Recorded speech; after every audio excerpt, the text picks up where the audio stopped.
Pada kesempatan kali ini kami akan menjelaskan materi tentang edukasi digital pada lansia. Sebelum kami memulai presentasi kami akan mengenalkan diri kami masing-masing. Nama saya Leonardo Brian. Saya Evan Suwanto. Saya Rizky Munatan. Saya Wina Sepaca. Saya Arsa Saputra. Untuk materi pada topik pembahasan materi ini ada latar belakang, definisi, hambatan, cara melakukan dan kesimpulan. Yang pertama, latar belakang akan dijelaskan oleh rekan saya. Latar belakang ini perkembangan teknologi Potong aja mana? berdampak pada Ada ini nih. dampak tersebut mempengaruhi Untuk ini kan Bu, untuk apa ya? Dokumentasi dong kan ya. Oke. tanpa memandang usia, latar Apa-apa. belakang pekerjaan maupun pendidikan. Bagi mereka yang termasuk generasi nanti digital, kebanyakan tidak mengalami masalah dalam beradaptasi dengan perkembangan teknologi tersebut. Tetapi banyak orang lanjut usia yang merupakan golongan digital natif harus bergumul untuk dapat menggunakan teknologi yang terus berkembang tersebut. Nah, di sini sebelum saya lanjut, saya menjelaskan sedikit mengenai apa itu natif digital dan juga dan di dalam generasi ini yang akan kita bacakan ini kan generasinya 65 tahun ke atas, ada yang old, ada yang old, dan juga very old.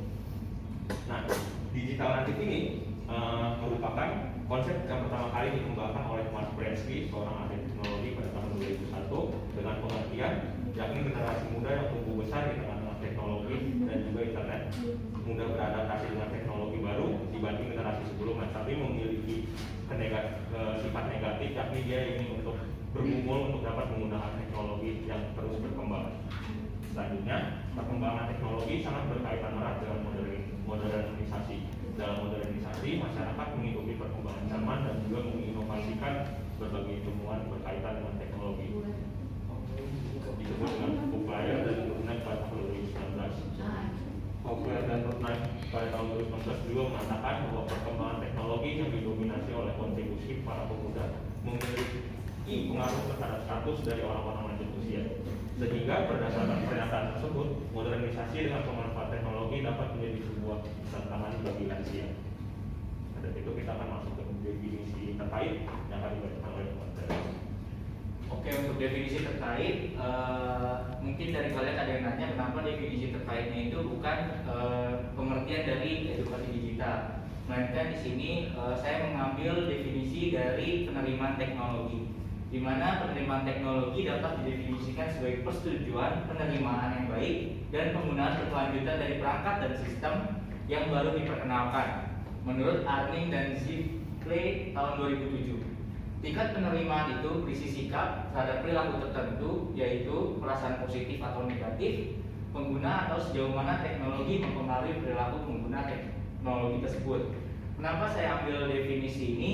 Karena berkaitan dengan edukasi digital, di mana edukasi digital itu kan dapat dikatakan sebagai suatu pembelajaran tentang sebuah teknologi yang baru.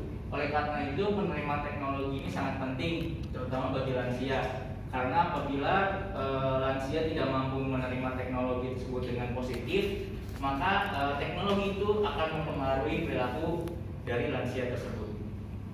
Untuk selanjutnya ada hambatan yang akan dijelaskan oleh rekan saya. Secara personal, kecilikan dengan perasaan tidak percaya diri, takut akan membuat melakukan kesalahan dalam berteknologi, akhirnya membuat lansia menjadi kurang berminat untuk mempelajari teknologi media sosial, atau minder dan sebagainya macam dengan generasi-generasi di bawahnya. Lalu ada hambatan struktural dapat dicirikan dengan kesulitan ekonomi lansia untuk mengakses paket data ataupun kurang memadainya sinyal dari penyedia jasa internet di daerah mereka seperti pelosok-pelosok. Lalu ada hambatan fungsional dicirikan dengan menurunnya kondisi kesehatan dari lansia itu sendiri. Selanjutnya akan dilanjutkan oleh rekan saya. Berikutnya ada cara melakukan edukasi digital. Di sini ada 4 poin. Yang pertama itu menggunakan bahasa yang mudah dipahami sehingga lansia mudah mengerti apa yang dibicarakan. Lalu yang kedua, memberikan dukungan dengan cara memotivasi para lansia untuk mempelajari teknologi tersebut. Motivasi dalam diri mempunyai peran yang penting agar seseorang bisa berkembang. Lalu yang ketiga, berusaha menjawab setiap pertanyaan yang diajukan oleh para lansia mereka yang sedang bingung atau kesulitan. Yang keempat, selalu menyarankan untuk menggunakan teknologi yang mudah dipahami terlebih dahulu dibandingkan langsung menggunakan teknologi yang sulit. Ya, slide berikutnya akan dilanjutkan oleh rekan saya. Kesimpulan dari presentasi kami pagi ini adalah kemajuan teknologi bukan momok yang perlu ditakuti. Mengenal, mempelajari, menguasai teknologi ternyata memberi kesempatan para lanjut usia untuk tetap beraktivitas sesuai dengan kondisi lanjut usia. Karena menjanjikan kemudahan, lansia yang aktif dan produktif akan membuat mereka tetap eksis, hadir secara signifikan dan relevan di era digital. Pada akhirnya, eksistensi lansia membuat lansia bahagia di era digital.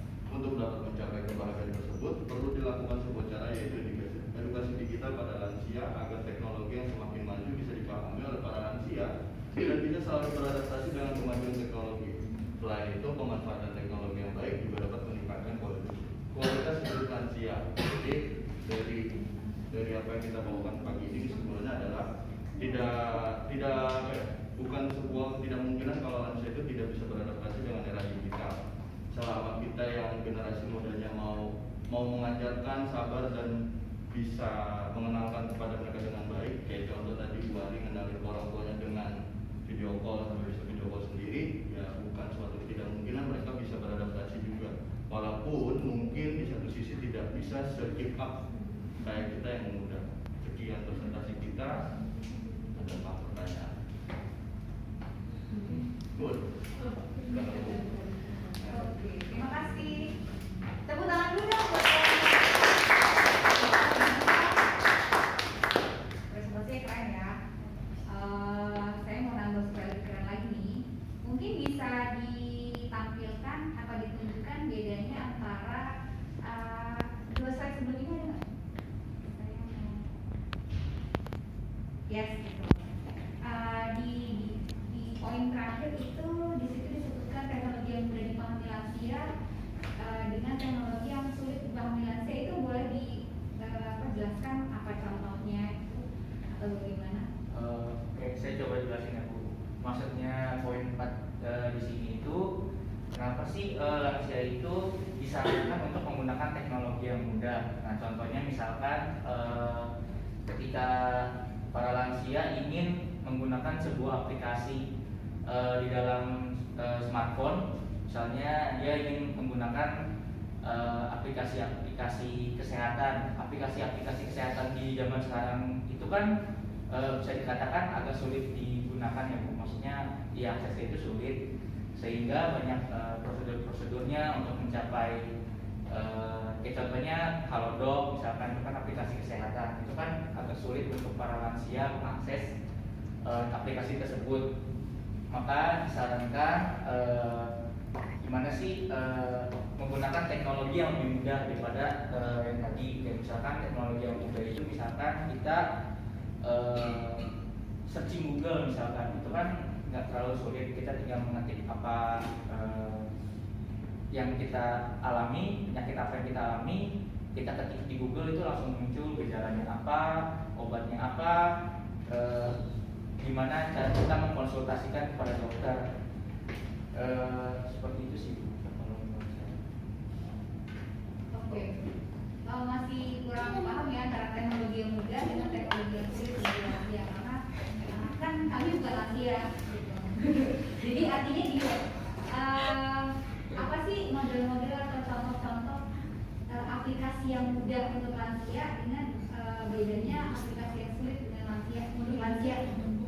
Sebagai contohnya kayak misalnya untuk komunikasi Bu ya, pada umumnya kan orang pakai WhatsApp ya, bisa gampang gitu. Ketimbang dia nyesuaiin sama yang sekarang yang ada Instagram, ada Twitter, ada TikTok, ya lebih dia fokus diajarin di WhatsApp dulu aja, sudah teks, sudah telepon, sudah video call gitu. Yang satu aplikasi itu bisa untuk banyak ya. fungsi gitu ya. Yang penting pesannya sampai kepada orang yang dikabari. Jadi harus tutorial satu persatu akan lebih memudahkan dia secara personal touch gitu ya, dibandingkan kalau nyuruh aja gitu. Dan tapi yang memang benar-benar bisa berfungsi secara lama gitu ya, dan ada banyak hal yang tercakup dalam Selain WhatsApp, apa lagi yang perbandingannya lebih mudah?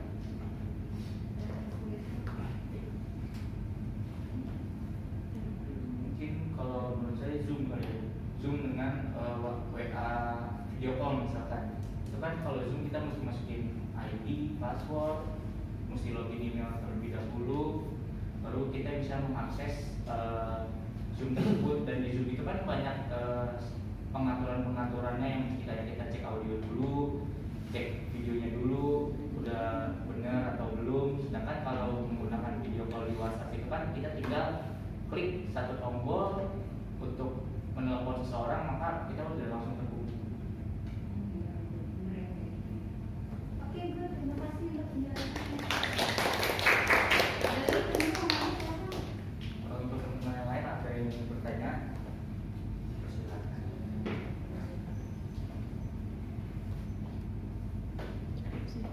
udah boleh terpilih.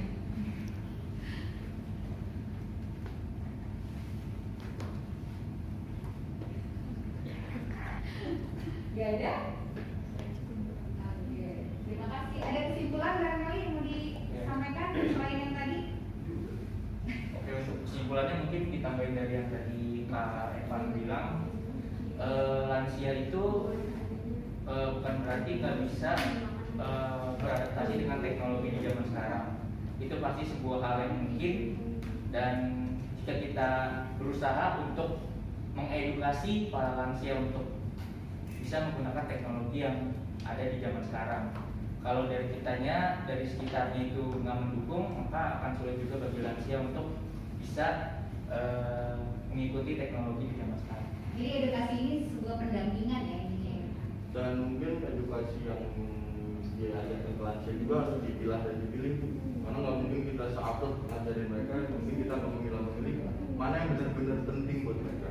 Ya misalnya WhatsApp tadi itu kan penting banget, kayak nggak penting tuh mungkin kayak Tokopedia, ya nggak mungkin kan dia shopping kan susah kayak macam. Jadi itu mending dari WhatsApp kita tolong aja. Kayak gitu sih. Tapi kalau sebenarnya atau pakainya luka, ya boleh juga kan diajarin ya. Iya. Kalau jajan jangan deh. Kalau tuh mesin sendiri. Konsumtif ya ntar ya. Oke, baik. Terima kasih kelompok A, kelompok B. Kelompok B, Bu. Kelompok B.